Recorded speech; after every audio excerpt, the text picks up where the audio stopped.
Today's daf we're going to be learning is Ketubot, daf Samach Vav. This week's learning is sponsored by Mark Ziering in loving memory of Lee Ziering, Zichrona Levracha. Okay, we're going to be learning the daf for Shabbat. We started the 6th chapter with the beginning. We were talking about Mitziata Isha. If a woman finds an object on the street or wherever the woman might find it, it goes to her husband. However, we're going to see that this is a subject of debate. Remember, in those days, women didn't own a lot of things, and whatever they owned kind of went into the possession of their husband. Different things in different ways as we're learning. So we're going to start with Tana Kameh de Rava, 2 lines from the bottom. There was an Amora who brought a brayta before Rava that said, Mitziata Isha la'atzma, Rabbi Akiva omer leba'ala. If she finds something, it goes to herself. Rabbi Akiva says to her husband. So we have this debate. Tanakama says, actually, she gets to keep it herself. And only Rabbi Akiva matches our Mishna, which says it goes to the husband. So Amarle, Rava said something doesn't make sense in what you're saying. If the woman makes extra money, we already learned this, which is it's an extension of her salary. And Amar Rabbi Akiva la'atzma, Rabbi Akiva himself, which we're going to see in a minute, which is also something we learned before, holds that anything additional beyond her salary, she actually gets to keep herself. Mitziata lo kol sheken. So all the more so, a mitzia, right, which has no connection to her husband whatsoever. Her salary, at least she's making more beyond her salary. She gets to keep that herself. You would think that would go more likely to her husband, much less likely some object you would find on the street. So it doesn't really make sense if Rabbi Akiva holds that the hadafa, the extra salary goes to her, must be also an object she finds. To which they say, how do we know that Rabbi Akiva says this? Ditznan, as it says in a Mishna, konam shani oselapicha, if she forbids anything that she creates, anything that she works, and she says will be forbidden to her husband, it's a totally irrelevant vow according to Tanakama because she has no rights to these objects, so she can't forbid them to her husband. He has rights to them exclusively. Rabbi Akiva omer yafil. Rabbi Akiva says he should annul the vow because it is valid. Why? It'll be valid in the case Shema ta'adif alav yoter min ha'oilo. Maybe she'll end up with more money than her salary. If she does, then the vow will be relevant on that, and therefore he should actually annul it. So what do you see? Anything she makes beyond her salary, according to Rabbi Akiva, belongs to her, and that's why she can forbid it to her husband. So to which the Gemara answers, Eli ipul. Switch the shitot. It should be the person who brought the brayta brought it flipped, and it should be mitziata isha leba'ala. Tanakam is the one who holds like our Mishna that it goes to her husband. Rabbi Akiva omer la'atzma. Rabbi Akiva says it actually goes to her. V'hakiata Ravin amar Rabbi Yochanan. But when Ravin came, he said in the name of Rabbi Yochanan, "Ba'adafasha lo al yidei adcha kol amalu pligi de baal have." He says, no, I have a better way to resolve this issue. When it comes to extra salary she makes by hard work, without any hard work, very easily, it comes to her very easily. Okay, some people, it's easy to work and make a lot of money. If it's not very difficult for her, everybody agrees, even Rabbi Akiva, that it belongs to her husband. When Rabbi Akiva had this debate with the rabbis, he was talking about someone who works very hard to make extra money. Then he thinks she gets to keep it. And then Rabbi Akiva will say she keeps it. But if she works very easily and makes a ton of money doing very easy work, right, most people don't do that, but could happen, then she basically she has to give that to her husband because it didn't come to her with toiling and hard work. If it comes with hard work, she gets to keep it herself. If it comes very easily, then we don't let her keep it. It goes to her husband. Now, where would you put a mitzia? Mitzia, a lost item, would go in the category of very easy to find. So it must be, it's the same as we said before. So in other words, then it goes to the husband, just like Rabbi Akiva said in the brayta, Rabbi Akiva omer leba'ala. So Tanakama savar leba'ala, Rabbi Akiva savar la'atzma, right? If it comes to her by hard work, then Rabbi Akiva gives it to her, and the Rabbi Tanakama holds it goes to her husband. So again, that's the machloket, in which case Rabbi Akiva can still fit. However, Amar Papa mitziata ka'adafash al yedei hadchachtami. He says any lost item she finds is like al yedei hadchak. It's actually difficult. Why? And then again, Rabbi Akiva would say it goes to herself. in which case we have to go back to saying we have to reverse the opinions, and plugta, and then it's going to be a plugta Rabbi Akiva v'Rabbanan, and then we're going to have to flip the opinions in order to make it make sense. Now, why does he think this? So Rashi says, derov mitziot, right? We normally think you find a lost item, you found a gold necklace on the floor. That was pretty easy. But he says, rov mitziot tzarich lechazer achareihem. Most things you find, you actually have to work for them. Like, for example, he says, dagim shenishalu b'yavasha. Let's say fish washed off on the shore. Or tzvi shavul, you found a broken tzvi, deer. O lechapes sima bekarka. Or you want to find something that's like a treasure hidden in the ground. That's hard work. So for that, we're going to say, actually, mitziot should go to her, according to Rabbi Akiva. The rabbis don't think so in any case. But Rabbi Akiva thinks if you put in a lot of hard work, then you will get it yourself, which matches his opinion about ha'dafa. And then again, that would require switching the words in the bright. By Rav Papa. Okay, here comes multitasking in the Gemara. So he asked the following question. By Rav Papa. Astalo shtayim bevat achad mau. What if she does 2 jobs at the same time? So she makes this extra money doing 2 jobs. So do we say that this is hard work, or do we say that this is normal? Okay, so again, if you say hard work is going to go to her, so is multitasking, those of us who are good at multitasking, would you say that's easy to do? I can multitask. I can do all these things at the same time. Or do you say, well, it's not really so easy for me? I was actually in the store last week, and someone was kind of bothering the woman working in the store, and he was asking her this and asking her that. And then he said, well, you're a woman, and don't you know how to multitask? And she said, no, it's not so easy for me, right? And it was exactly this. Okay, so now, by Ravina says, what about shlosha arba abavat achad mau? What if you say maybe 2 is easy for her to multitask? She could do 2 jobs at once. Let's say she does 3 jobs or 4 jobs. Now, this sounds crazy. So Rashi explains, what are we talking about? 3 jobs, 4 jobs? To which Rashi says, very interestingly, I think it's interesting, shomeret kishuim. He's giving you an example. Let's say she's watching the zucchinis in the field. Tova pishtan, at the same time she's spinning her wool. It reminds me of all these girls who crochet in the middle of class or knit, right? They say, oh, it helps me to keep focus. So she's somehow watching the kishuim at the same time that she's spinning the wool, spinning the flax. Umelamedet shiur l'nashim b'sachar, and she's teaching women to sing for money. Interesting that they had such a profession then, right? Nowadays, we all know people could take voice lessons, but interesting to think that then also they would hire people to teach them to sing. She warms up eggs in her bosom, okay, et cetera, et cetera. He talks about silk. There's all sorts of things. Anyway, it's interesting to think about women who could theoretically do many jobs all at once. So it's clear women in those days multitasked as well. And now the question is, what is that considered? Is that considered hard work or not hard work? So you can ask yourself that question next time you're multitasking. And the answer, I forgot to say that the Gemara answers by teku. We don't have an answer to this question. Boshta upagma. Okay, so her boshet and her pagam. And the Mishna talks about specifically boshet and pagam, right? Sa'al, the pain is obviously hers. The doctor's bills and what she can't work is all his because that goes anyway. He's responsible for the doctor bills and he gets her salary. So it's the boshet and pagam that we have a discussion about in the Mishnah. And the question is, does she get it all? According to Tanakh and according to Rabbi Yehuda ben Betera, she only gets part, either 1/3 or 2/3, depending on what part of her body it was. Is it a covered part or a non-covered part? So matkeflat, and the idea here is that the husband is humiliated as well by the fact that his wife now has this injury.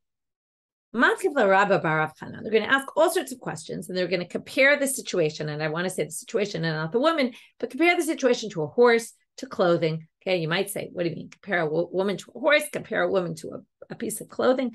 But it's not that they're really doing the comparison. This is a classic example of where the Gemara is trying to get down to the core, which they'll finally do at the end. What's the real core issue going on here, and why is it not applicable in other cases? So Rabba bar Yochanan said,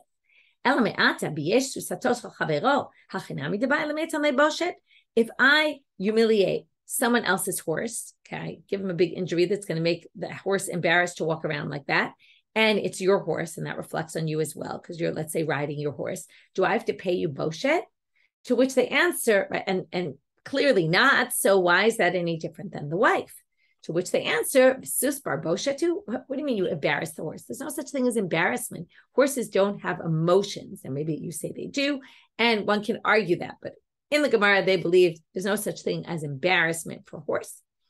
And therefore, there's no boshet at all. And that's why he doesn't get payment of boshet, because and the woman clearly is humiliated. So then she shares it with him because it's his humiliation as well. When there's no humiliation at all, then we're not going to pay. If I spit on your clothing, theoretically, I should also have to pay boshet. That's on you. It's humiliating to you. And if you want to say, yeah, maybe you do, it says in the Mishna, if I spit on you, it's a Mishnah Bava Kama, I spit on you and my saliva goes onto your body. Or if I pulled off a woman's hair covering, or I pulled off somebody's shirt or cloak, that's a very serious offense. We make you pay. It's double the amount of a ketuba. That's very serious. 400 zus. Says only the person themselves, but not if the saliva got on you, but not if it got on your clothing. So what do you see? Why not? If that reflects on you, just like the woman's embarrassment reflects on you. To which they answer, it's not the most embarrassing thing to have a little saliva on your shirt, right? It looks kind of like water. It didn't touch you. Right? When you think about saliva of someone touching you, that's disgusting. Touch your shirt. Okay, it's not the end of the world. Ishto, if your wife gets humiliated by something, then it affects, right? There's embarrassment there, and it embarrasses him as well. To which the third question is, if you're saying, well, if she's embarrassed, it affects him, think about how many other people it affects as well. If they embarrass, humiliate a poor person, the son of a noble family, someone who came from noble descent. I'm not sure why they have to give an example of a poor person specifically. It could be really anybody. It's an embarrassment, humiliation to all the people in that family, right? The uncles can claim, the aunts, the siblings, the parents, the children, right? There's so many situations where people are embarrassed, right? Think about it. I was thinking, often a person might be humiliated by something their child does. And very often the children are humiliated by what their parents do, right? How many times, right, do kids say, oh, that's so embarrassing that my mother showed up in the following outfit, or she showed up and started bragging about me in front of people, or whatever it might be. So in those situations, right, what do we have? There's a lot of people who could be affected, and it's humiliating for. So it could be that other people will get paid the humiliation if you're talking about that. To which Amrle Hatam Lav Gufayu Hacha Ishto Gufehava. We get to the last final line, which really says it all, which is, this is not happening to your body, any of these things, but Ishto Kigufo, the relationship of a husband and wife, is that they are like one being, basically.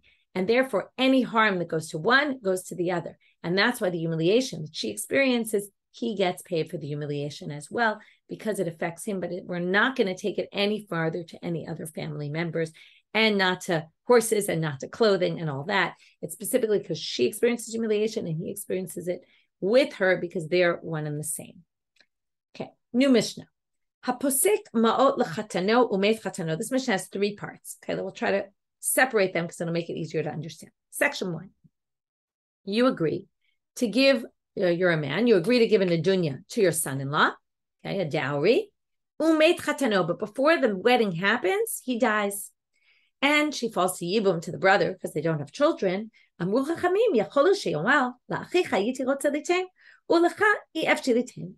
to give your brother the dowry, but I'm not interested in giving it to you. I never would have promised you. I didn't really want you to marry my daughter. So basically what happens is now he doesn't, the yabam could say, look, I'm not going to either marry her or do chalitza until you give me the nedunya, or at least marry her. So comes the father and he says, I don't owe you anything, and either do chalitza to my daughter or marry her, but let's move forward. Okay, whereas the husband, by the way, can say, you haven't given me my dowry yet, so I'm not marrying your wife until you give me the dowry. Paskala, okay, that's section 1. Paskala achniso 1000 dinar. the nedunya is something that goes into the ketuba, and then the husband commits to return the ketuba with more money. Okay, if she brings cash, we're going to talk section 2 of this Mishna, she brings cash as a nedunya. Section 3 is going to be she brings in objects, movable objects. So the first is cash. She brings in 1,000 dinar. Okay, the father commits, I'm giving you 1,000 dinar. He, in exchange, gives her 15 maneh. Maneh is 100 dinarim. So that's basically 1,500 dinarim. Okay, 1,500. So basically, she brings into the marriage 1,000 dinarim. He says, in the event of death or divorce, I'm going to give you back 1,500. He has to add 50% of what she brought in of cash. Why? Because he has access to that cash. He can invest it. He can make money off of it. And when it goes back to her, it's going to go back more money. Okay? This is something, if I hope I'm correct in this, I didn't have a chance to check, but I believe that in Israeli ketubot, we add this in, and in ketubot in America specifically, we don't. I'm not sure about minhagim in other places. You can look at your ketubah and see if it's there, but there's this additional thing that she brings in and he adds it in. I'll try to find it going forward. Okay, so now, she says she's going to give him 1,000 dinar. He has to give her 50% more when in the event of death or divorce. That's section 1. 2. Section 3. Kineged hashum. Shum is not garlic, which is translated in Hebrew, but shum is also from shuma, which is an assessment. If she brings in metaltalin, movable property, they assess the movable possessions, and hu posek pachot chomesh. Now, either because these are going to depreciate, although that seems like the obvious, but not everybody says that that's the issue here. Another reason could be even if they're metaltalin that no one's going to use. Okay, but what will happen? Who assesses them? Usually her family assesses them. They want to say, look, we're giving you this for nedunya, and they give an amount to it. The amount goes into the ketuba. And the amount, again, this happens in Israel specifically, the amount they inflate because they want to look like, oh, we're giving a big nedunya. And when you're assessing what things, we all know that when you make an assessment, there's no exact amount. No one can tell you exactly what it's worth. So they inflate. So therefore, when he commits to return them at the end of the wedding, at the end of the marriage, he commits to less money, less a fifth. So if it was worth 125 dinarim, it's now going to be worth 100 dinarim at the end. So he puts into the ketuba, I will return you 100 dinarim. Shum b'maneh v'shaveh maneh, but if they did it exactly, they evaluated 100, and it was actually worth 100 dinarim exactly, ein lo ela maneh. Then he only gets to, now there's two sides of this. One is if she committed to 100 and he commits in the ketuba, I'll give you back 100, he can't demand a fifth more, 125. He can only demand what it's worth. He can't demand more than it's worth, okay? What's he demanding? He's demanding the nedunya. Now, she's going to demand the money at the end of the marriage, but he's demanding the money right now. He's saying, pay up your nedunya. I want 100 maneh, this maneh worth, 100 dinarim's worth of nedunya that you promised of movable objects. So she has to give only 100. He can't ask her for more since he put 100 in the ketuba. He can't say, oh, I want 125's worth because they already assessed them at 100, which was the actual value. So in other words, we have two scenarios. Usually they inflate it, but if they didn't inflate it, then the money goes tit for tat. Okay. Which, by the way, seems to indicate that we're not talking about a thing where it could depreciate in value, because otherwise he would actually be able to get more from her. Shum b'maneh. Okay, there's 4 cases here. So this is the first case, which kind of splits into 2, where it's evaluated for its value or evaluated for more than its value. Shum, and they specifically talked about, right, this is general. The next case is going to be specific. Shum b'maneh, they evaluated 100. He notenet 31 sela v'dinar. She gives, okay, this is now, maneh is 100. She needs to give 125. So 31 sela is 4 dinarim. That comes out to 124 plus 1 is 125. So if he evaluates it at 100 and puts that in if he puts in the ketuba that the value of her movable property is 100, she has to give 125 of nedunya. But arba meot, if it was evaluated, assessed at 400, this is case number 3, he notenet 500. She gives 500, because again, it's a fifth more. Now, I want you to notice this is all repetitive. We didn't need case 2. We didn't need case 3. It's all clear from sentence number 1. And this line 4 is also totally unnecessary. Masha chatam posek, moving out on a bet, whatever he commits, hu posek pachot chomesh. Okay, he gets, right, whatever was assessed that was going to go to the chatan, he gets a fifth less. So again, this is saying the exact same thing. So we had two general sentences, sentence 1 and sentence 4, and the two middle sentences gave particular examples.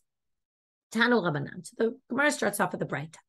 Ein sarich lomar rishon tamid chacham v'sheni ha'ma'aretz. Going back now to section 1 about the yabam.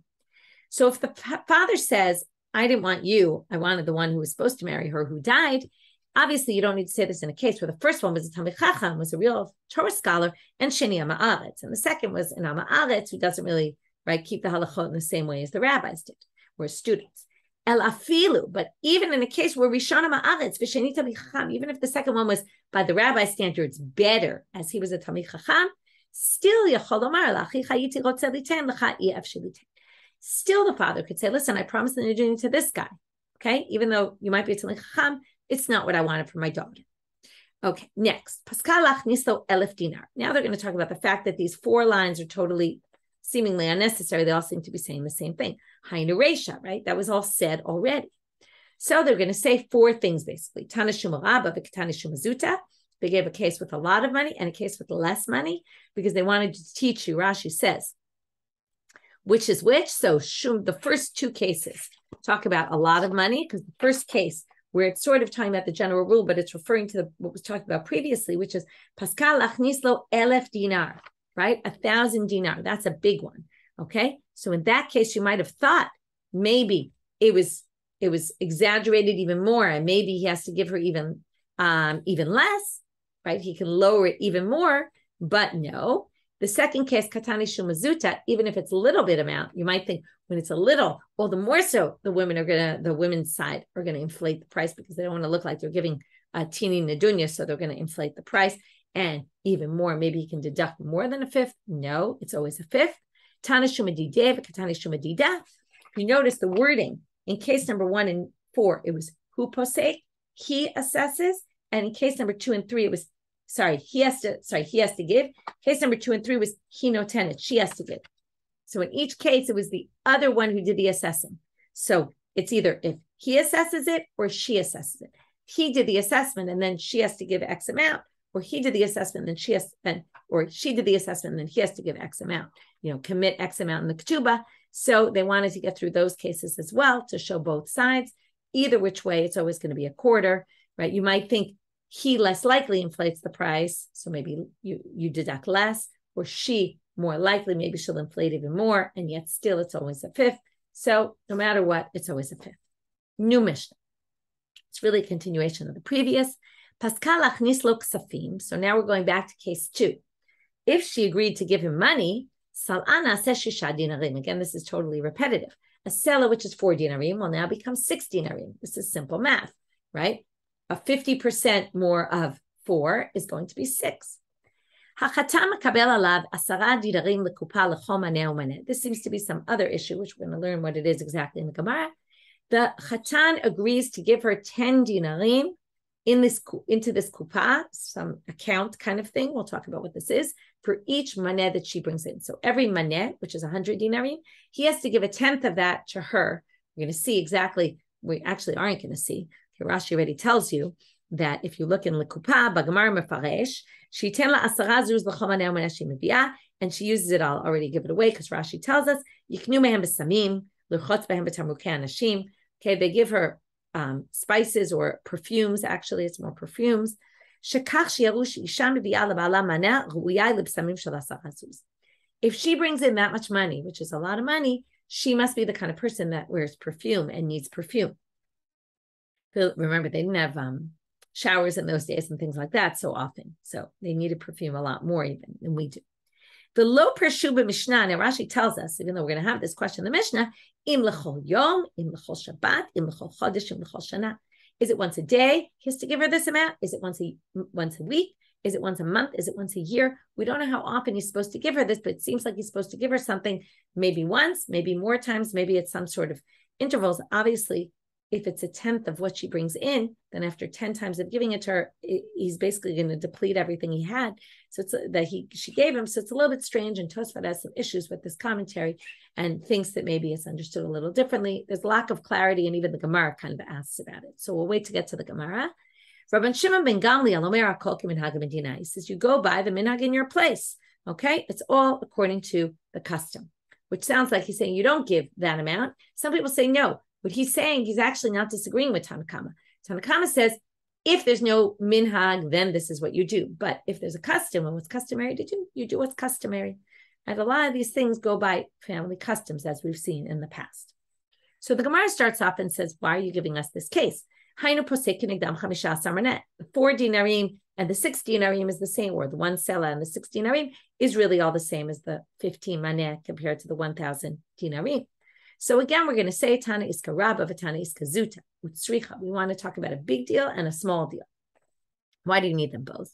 To eat Tana iska rabba, if you had a deal worth a lot of money, there's a big profit gain. So you might think that's why you have to add 50%. Aval iska zuta, de zuta ravcha, an iska zuta, a small business deal where if you don't have a lot of money, you don't have a lot of money to invest, you're likely going to make less money. So, im alone, maybe he doesn't need to increase it by 50%. Sricha, that's why you need to tell you both the big and the small. V'yeshmin and iskazuta, if we just had iskazuta, you have to add 50%. You would have then known iskaraba, to which they say, no, well, you might have said, de zutar zione. An iskazuta doesn't, when you get a small money for Nadunya and you need to invest that money, you don't have to work too hard with that investment because you don't have a lot of things to deal with. But Iskaraba, in a fish ziyune emalo, but in Iskaraba, when you have a lot of money, that means a lot of responsibilities and a lot of extra work you have to do.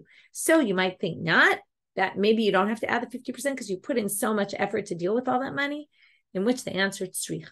That's why you need them both, because each one comes to tell you, no, you might have thought it's different, but in fact it's not. Hachatam kabel alav 10 dinar lekupa. So my kupa, what's this kupa? What are we talking about exactly? Amar Rashi, kupa shel b'samim. He says it's a box for b'samim, as Rashi told us already, for perfumes. It's like a money for her to spend on her perfume. Amar Rashi, lo ne'evu tovreim alalu ela b'Yerushalayim. He said only in Jerusalem did the women use that much perfume that they needed to give this. By Rav Ashi. Rav Ashi now asks a bunch of questions. B'maneh nishon, b'maneh mitkabel. He said if she brings in 100 maneh, a maneh, for each maneh, he has to give her 10 dinarim. Now, right, maneh is 100 dinarim. Now, is this the way it was assessed to be that she gave 100 or that she actually gave 100? Because if it was only assessed, remember we said they inflated. So we'd go by the inflated price or the actual price. And they don't really answer this question. If you're going to say it's the actual, which by the way, this question, some of the commentaries say, this really shouldn't be read this way. It's really a question according to both directions. It doesn't really matter which way you go in this. Yom Rishon or Kol Yom V'Yom. Is it just the first day they get married, or is it every day of marriage? If you say it's every day, maybe it's only every day, Shabbat Rishonah, within the first week. Or Kol Shabbat B'Shabbat, or is it every day, every week? Im Timtzalom or Kol Shabbat, if it's every week. Chodesh Rishon or Kol Chodesh V'Chodesh. Is it just every week in the first month? Or is it the first month? Is it every month of the year? If it's every month, is it Shana Rishona or Kol Shana V'Shana? Is it just within the first year of marriage, or is it every year? And you see that there's at least one way of thinking that maybe it's only in the beginning of marriage to get her to be beloved upon her husband. So we give her more money for these kind of things, whereas maybe once you're beyond year number 1, maybe you don't need it as much. Anyway, we don't have an answer about this. It's really not clear how often he needs to give it to her. So we left with a question. Amar Rav Yehuda Amar Rav, we're now going to have a story of the daughter of Nakdimon ben Gurion. You might remember him from an earlier Masechet. I think it was Ta'anit, where there was an issue. It was either Ta'anit or Chagiga, where they needed water for the Olei Regel. There was no rain, and he borrowed money for the water, and then he couldn't return the money because it never rained. And then eventually, at the very last minute, it rained. In fact, there was a whole story there. Anyway, I'm not going to get into all the details, but he was a wealthy guy who had connections with the authorities in general. Anyway, the daughter of Nakdimon ben Gurion,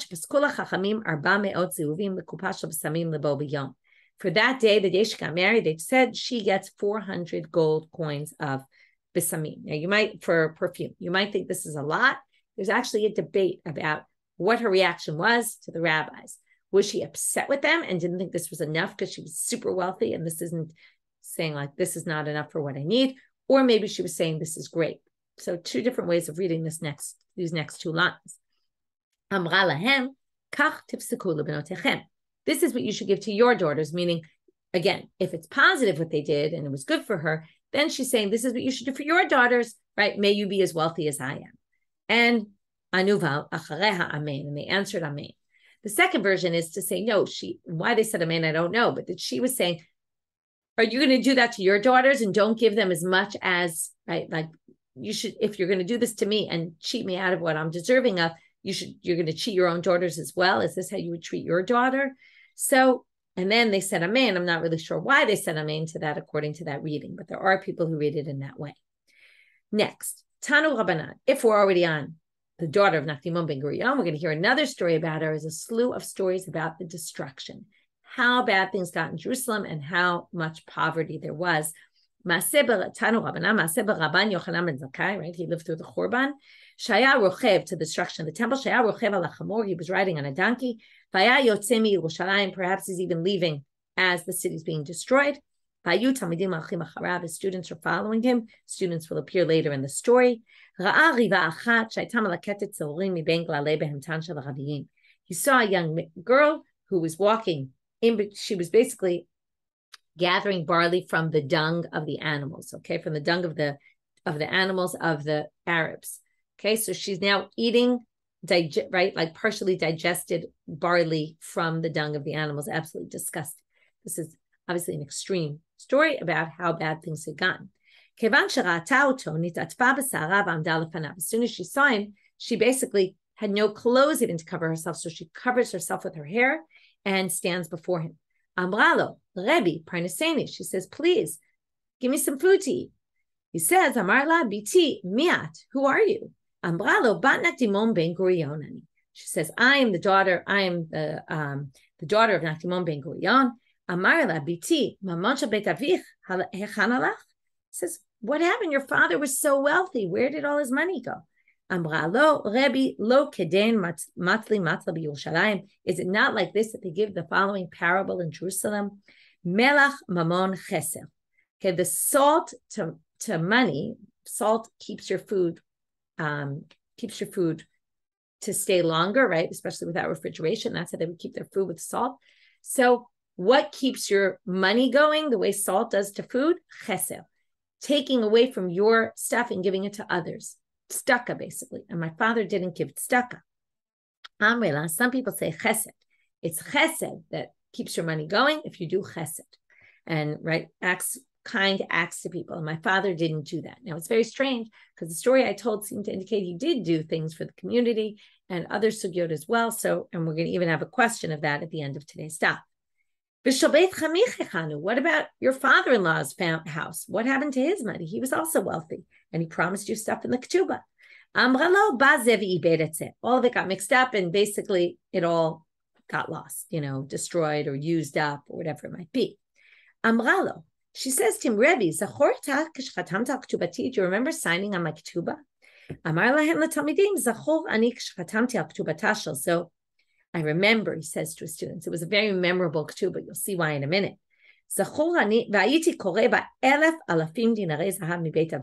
She brought in 1,000 times 1,000. That's 1,000,000 dinarim from her father's house. And that's in addition to what she got from her father-in-law's side. Remember, if you have to have 50%, that's a ton. Or it could be just the 200 zuz that she was promised from the father-in-law's family. Rabban Yochanan ben Zakai cried, and he said, Ashrechem Yisrael, you should be happy, Jewish people. Bisman, now you'll see why be happy. It's not really a happy time, but you'll see why in a minute. Bisman shosim mitzono shel makom, ein kol u'ma v'lashon sholet b'hem. When they do what God's will, in other words, you're blessed, Jewish people, that you're so close to God. God, this is what we call hashgacha pratit. God deals with you on an individual level. When you do what God wants, then not exactly on an individual, on a community level, but that God is close to you, that he sees what you're doing and he responds as well. So if you do what God wants, no bad falls upon you from any other nation. But if they don't do what God wants, they get handed over to a lowly nation. And not even biyad umashvala in this case, not even in the hands of a nation. She got taken into the hands of an animal from some lowly nation. What a terrible thing this is. So again, it was good because it shows God is close to you, but you get punished as well. It's not necessarily so good. To which the Gemara asks, and we'll end with this question, Nakdimon ben Gurion lo avad tzedakah, what he didn't give tzedakah, and she was saying he was punished because he didn't give tzedakah. By the way, the commentaries say the reason he asked about the father-in-law is because the father-in-law was known that he gave charity. So he should have had that helping him out. And in the end, they lost it anyway. But how could it be he didn't give tzedakah? B'hatanya, they're going to quote a Braita, which we'll read in tomorrow's class, which is, right, how do we know that he must have given tzedakah? And then how do we answer that in the context of our story? Okay, with that, we will end for today. Wishing everyone a Shabbat Shalom or Shavua Tov.